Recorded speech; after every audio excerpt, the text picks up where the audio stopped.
Thank you. Good morning. Welcome to Not Every Panda Craves Bamboo, creating personalized pathways for students in Canvas. So today I wanted to spend some time talking to you about how we can use Canvas to develop these menus for students where they can really take off and make everything individualized. And so, yes, like Tony was saying, I've been working in my district for 14 years. And I did have a chance last year to work for the first time in a blended course using Canvas. And that's where I fell in love with Canvas and talked to you about some of my experiences today.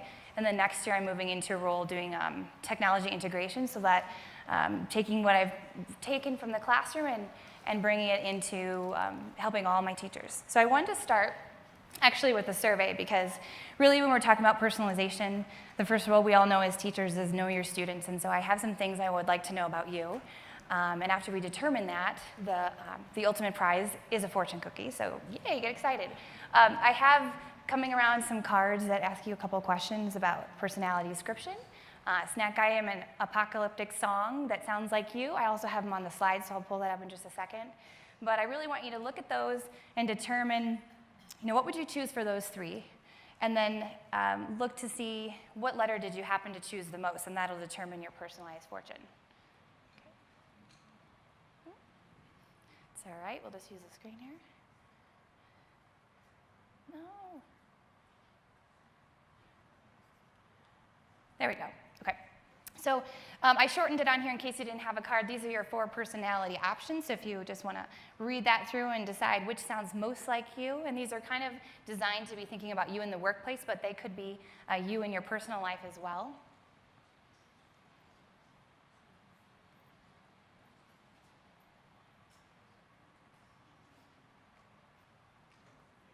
So once you've got that letter in mind, just kind of jot that down or think about it.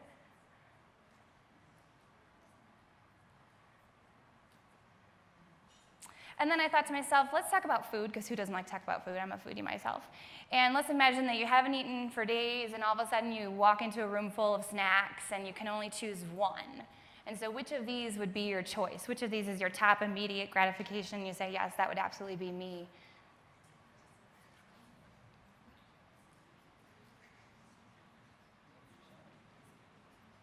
So kind of remember that letter, please.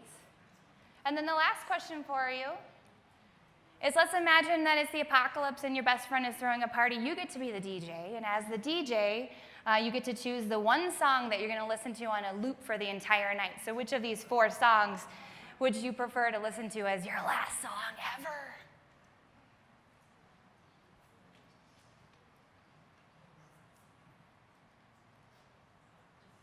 So hopefully by now you have made 3 choices, and I'd like for you now to think of those 3 letters, and whichever letter you chose the most, so A, B, C, or D, that is going to be your fortune today.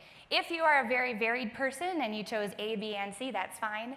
I'd like you then to go with whatever letter you chose for your personality description. So I'm going to ask you guys to move around just a little bit to find other people who have the same icon as you. So let me get to the screen that shows you where to go. Okay. I'd like you to join your fellow smiles. Once you're in your groups, then I'll give you your fortune cookies, and we're going to do an activity with the fortune in that. So if you can find the A's and the B's and the C's and the D's, and I will give you your cookies. These are over here. These are over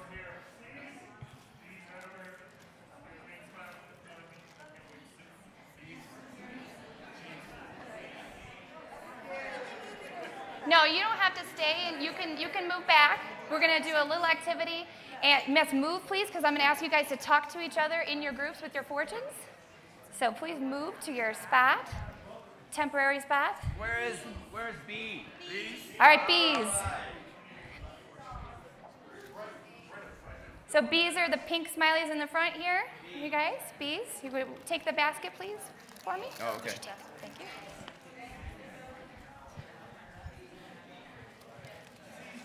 C's. All right, we got C's in the middle here. Here you guys go. C's. Oh, awesome. Thank you. So we may have to share the cookies, and hopefully we don't, but if you have to share, please go ahead and open up and read your fortune with your group.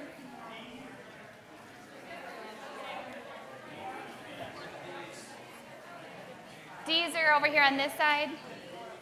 D's are over here. Isn't it bad luck to read your report?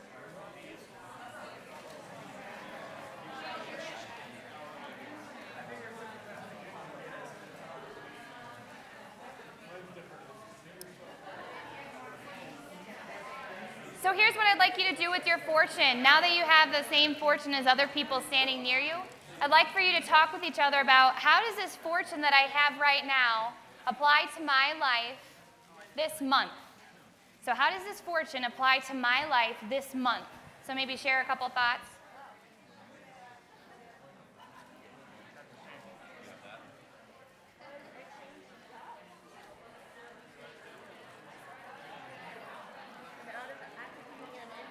There you go.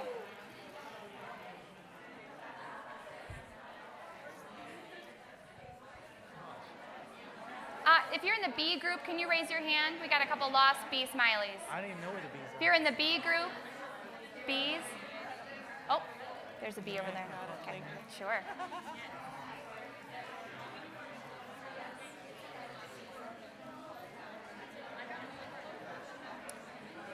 All right, and the last thing I'd like you to do standing with your group is now that you've shared a few thoughts about how the fortune applies to you this month, imagine that you were going to create some kind of product to display this fortune. So whether this is a promotion of the fortune or a way to explain the fortune, what would that look like? And I'm curious to see how the products might differ among people that you're talking to. Sure. So I know because the shadow's on the screen. So I'd like for you to decide, imagine that you are going to create a product to display this fortune, to like promote this fortune. What would that product be? Would it be a painting, sculpture, a billboard?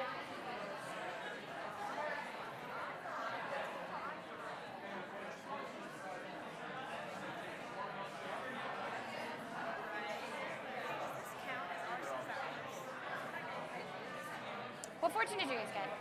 Be stubborn about your goals and flexible about your method. Does it sound like you? Yeah, because I got a new teaching partner this year, and I want to do it my way.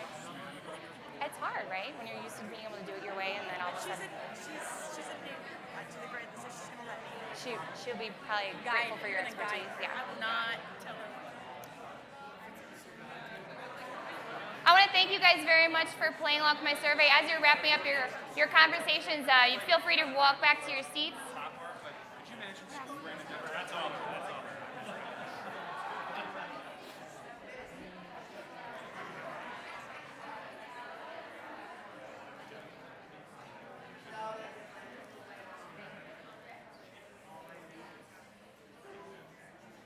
So hopefully what you discovered as you were discussing with your colleagues is that even though you all came to the same fortune, and hopefully that fortune meant something to you because the design of my questions was that the fortune would lead you to something that was familiar in your life.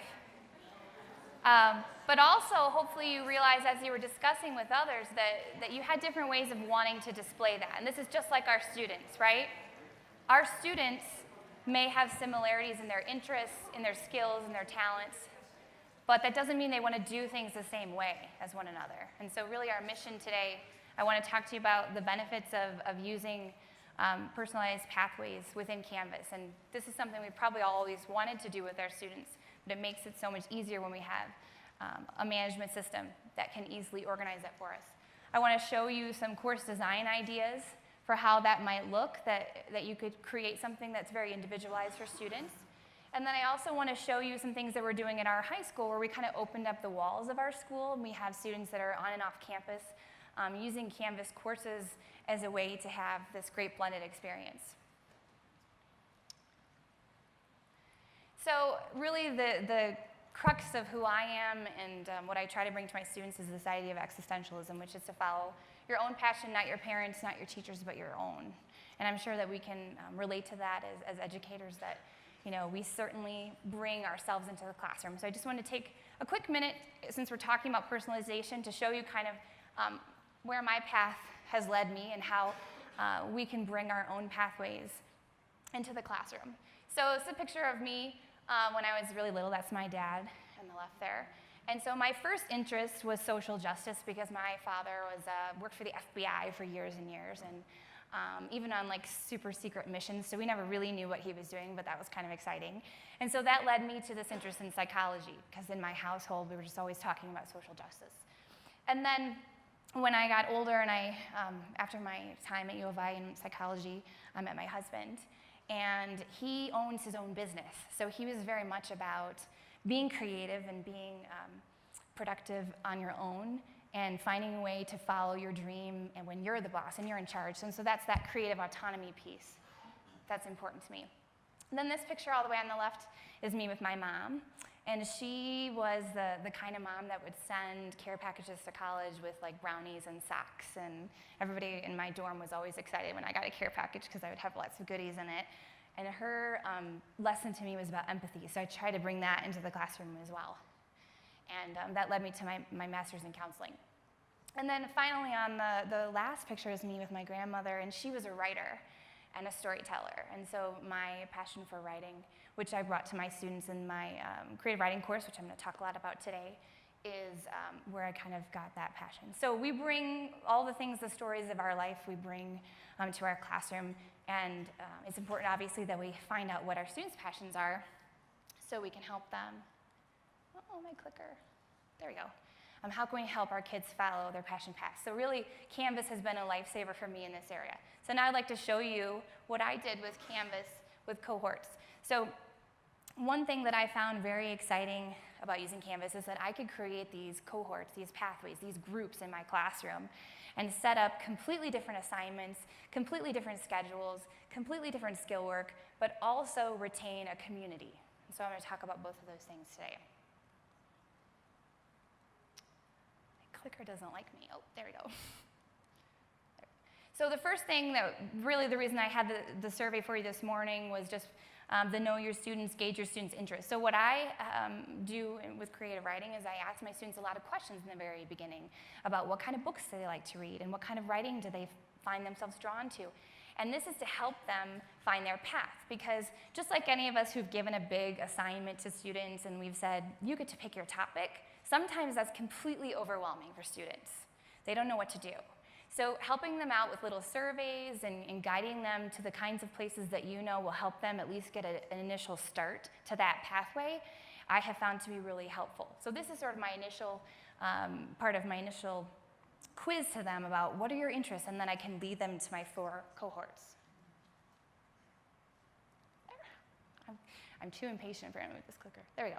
So then what I decided I wanted to do was let's make some pathways for kids where they're focused on a large-scale purpose for the entire course, and then everything from there I can tailor to that purpose. So this is an example of one of the cohort paths that my students can follow. This is the characterization cohort, and so this is sort of the overall description, and they read this too before they choose. So I give them the survey, and then I have them read these, so they're sort of starting to decide what is it that I want to do. And so then students know if they choose this pathway for the entire semester course, then they're going to be working on these things, these vivid descriptions of gestures for characters and detailed physical and personality traits, so they get some ideas of what that would look like. This is my genre cohort, so these students are working on writings for sci-fi and mystery and writing romance and comedy, and so then they can also see what does that look like. And so I was able to put this in as a content page, as an introductory page in Canvas for each of my separate modules for the cohorts, and then they can look at that ahead of time before they decide. The same goes for the voice cohort. These students are working on just their individual style as writers. All right. So the third thing, so first I'm gauging their interests, then I'm setting up like this general overarching purpose. The third thing that I wanted to do with my kids to get them on this pathway was to create assignments that were going to match that. So saying, okay, I know this is the goal, this is where I want them to be. Now how can I make sure that all the assignments they're working on are going to follow that path? This is an example from the voice cohort. So the poetry that students in another pathway are working on is different. These students are working on free verse because it's voice, it's style, it's finding your own sense of who you are. The students in The characterization cohort are working on narrative poetry and how do I write about people. So everything kind of matches what it is that their ultimate goal is.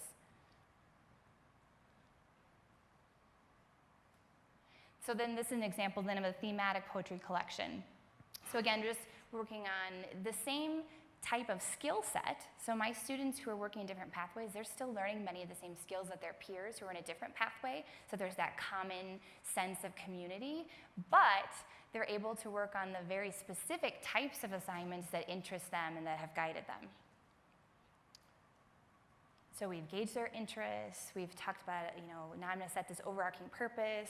Now I've created some major assignments that will fit within that overarching purpose. Now I have to think about the practice. And really, I try to give my students as much choice as possible, because then I know, and we know when we have choice, we're most likely to buy into it. And so for their skill practices then, I've said, okay, here I am, I'm working on my characterization cohort, and I'm working on this type of descriptive essay. Now I have a list of 15 different skill activities, and I'm gonna choose 10. So this is just an example from the characterization cohort. These are gonna focus more on building quality characters, because that's their big purpose.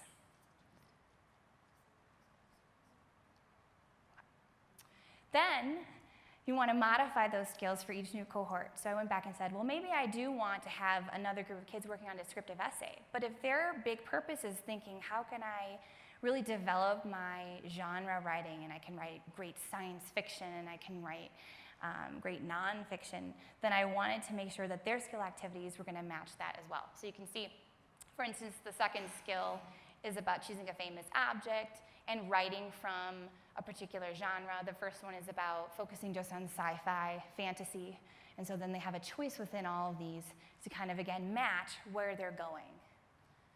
And one of the things that, just as a quick side note here, one of the things that I didn't feel constricted by was if students changed their mind. So every semester I'd have students that would say, you know what, I started in this pathway and I started working on these assignments, and now I'm kind of not interested anymore in this, or I want to try something different. And because everything is in Canvas and it's not a reworking for me, everything is already organized, all the assignments are in there, it's a really seamless transition for them to just jump from one to the other. I can just move them to a new group, and they have other students to work with. And so that makes it really nice as well. So the students can have choice of their pathways all throughout the process. So we have figured out what students are interested in, given them a big purpose. We've created large-scale assignments that then kind of lead to that purpose. Then we've looked at skill work that matches each of those purposes. And now I wanted to still keep them together. So they're still all in the same class together, they're talking together, they're meeting together. I wanted to make sure that there were some assignments that were going to be for all kids. And so these were the kinds of things that either where it was a benefit that they were all kid projects, because maybe it was going to bring new light to the other students from something else that was going on, or these were fundamental skills that I said, no matter what kind of writing you're doing, I know that you're going to find this to be something that you need. So for instance, a poetry recitation where they would, in Canvas, then they made a video of themselves reciting poetry, and then there was a discussion and they commented on that. Creating their own skill work activity. I like to do this at the end of the course, so they've gone through a bunch of mine, and now they get to decide, if I were the teacher, what would I choose to do? That's something that I think really is helpful to them. The discussion board throughout the process, looking and discussing with each other books that they really like, or if you could trade places with one character. So these were all things that kept them talking to each other, even though their really work was very individualized. So here's some examples of some of those large-scale projects. So these are just some more details about the assignment where they're teaching one another. And so again, this was a good one to use at the very end of the course, because they've had a good experience with working on their writing. Okay. So we have talked about gauging their interests and putting together these overarching big things, and now we're talking about bringing kids together. But what about our really out-of-the-box thinkers, right? What about those kids that they're so on their own path that we haven't even thought of something that fits their own path? And these were my novella writers. So These were my students where I said, you know what, if you don't want to do anything else this entire semester except write a 30,000-word novel, yeah, let's do that. And so then these are my students that I just let go, and I just checked in with them at their progress, and we'd have lots of conversations, and they would get stuck sometimes, and some of them did partway through say, you know what, this isn't working for me, I'm going to join one of these other pathways. But for the most part, these were my kids who were really motivated to work on their own. They're intrinsic, they knew exactly what they wanted to do, they just needed somebody to say okay.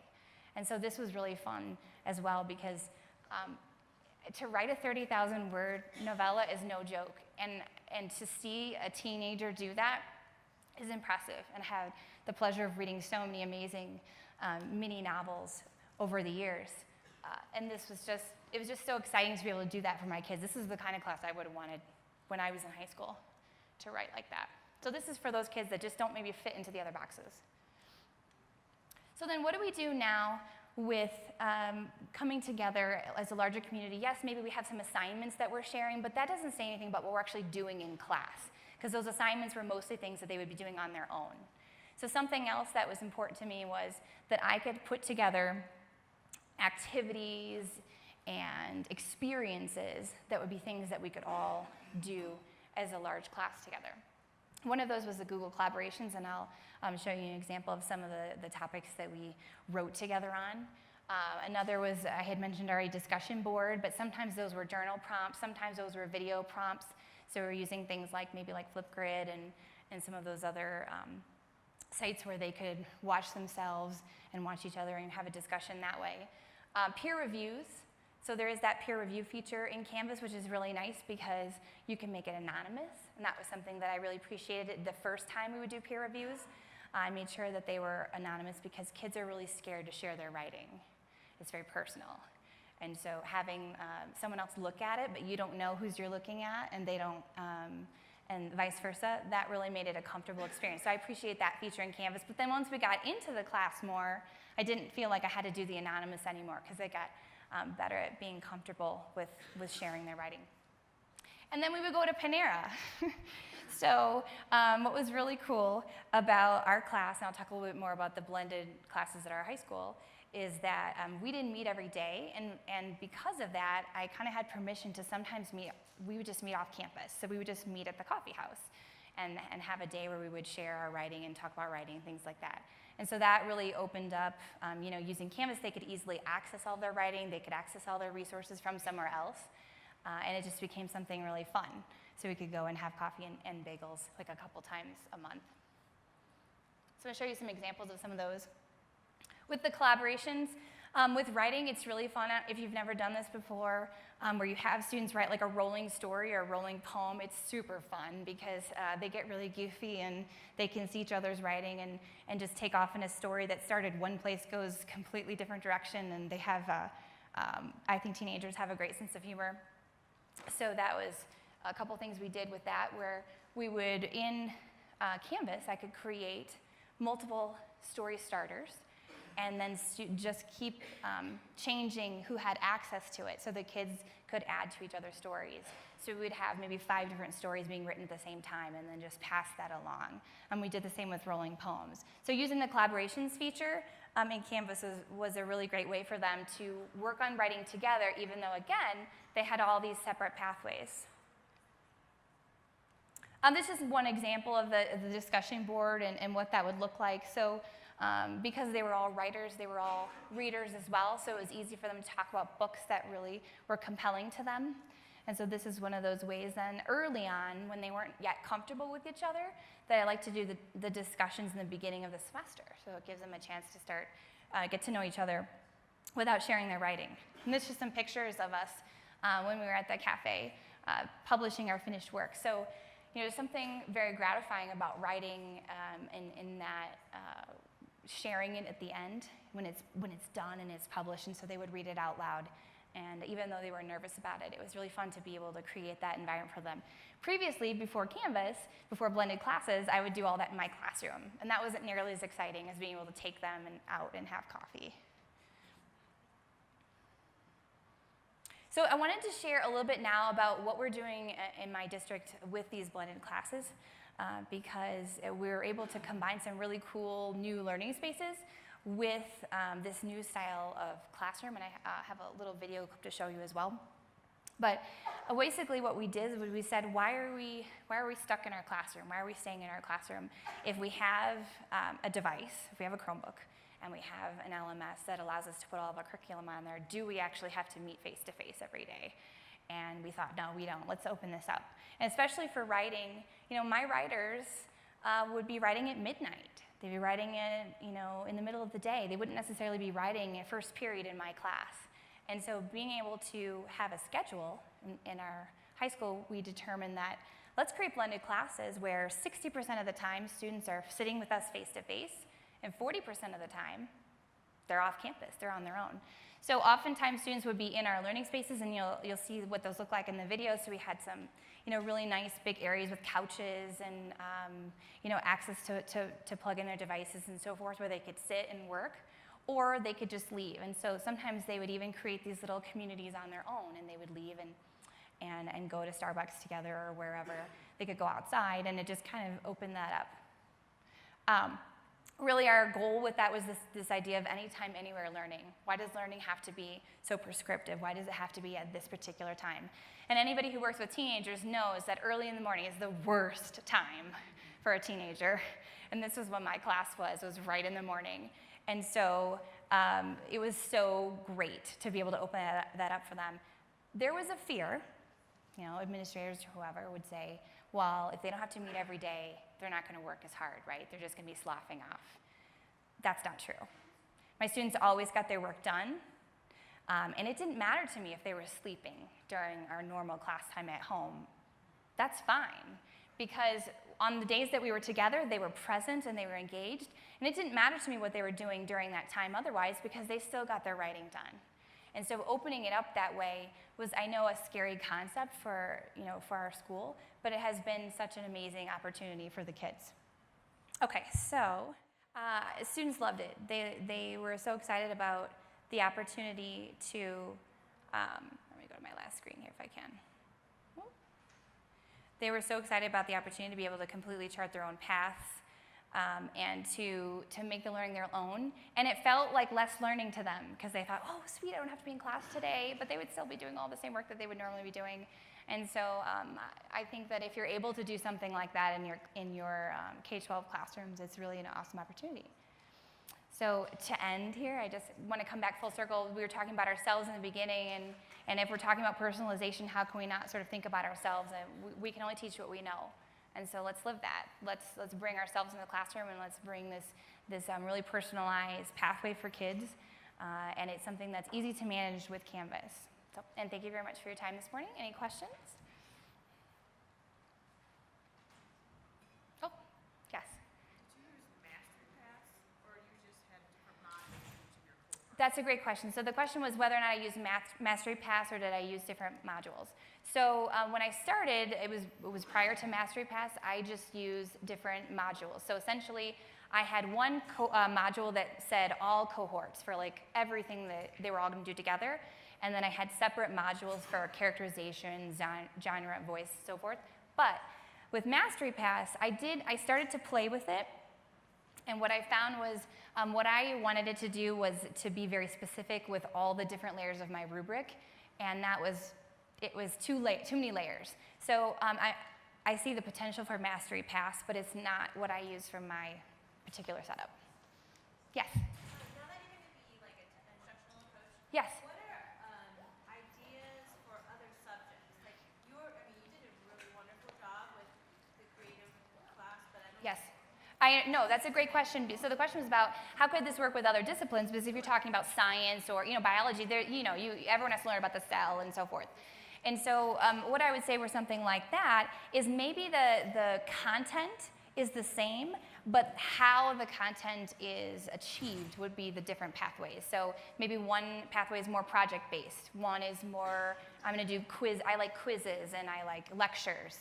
And one is more, I'm doing one giant project for the entire semester that incorporates all of the module, the components. So I did have the freedom with my content, but I think I see the potential for other subjects in finding the pathways would be more about the method than the content.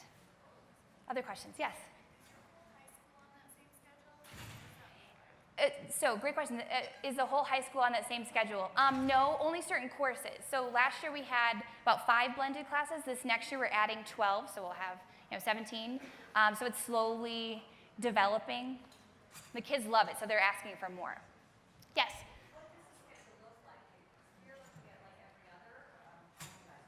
Yeah, so what the schedule looks like is the kids have the same, we have 7:30 to 2:30 schedule, but they don't have to come on that class period. Like on if it's a blended day for us, they just don't have to come that class period, and they have a pass on their ID that shows that they can come in and out of the school freely.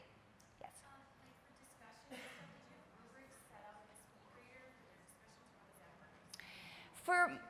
For my particular discussions, I just wanted it, I did an ungraded, just like a forum, but I see the value of doing a rubric for that, absolutely. It's just not, I didn't have that in my particular experience. Oh, absolutely. For sure. They talk so much more they were talking to me so much more in that realm than they were face-to-face. Yes. Other questions? Yes, sir. Surprisingly not, because you would think, oh, we're going off campus, we're all this. A couple parents were a little worried that their students might not work as hard because they wouldn't, have to see me every single day. But for most part, parents were excited because their kids were excited. Other questions? Okay. Well, thank you very much this morning. I think there are a few fortune cookies left if you'd like to take some. I appreciate the time.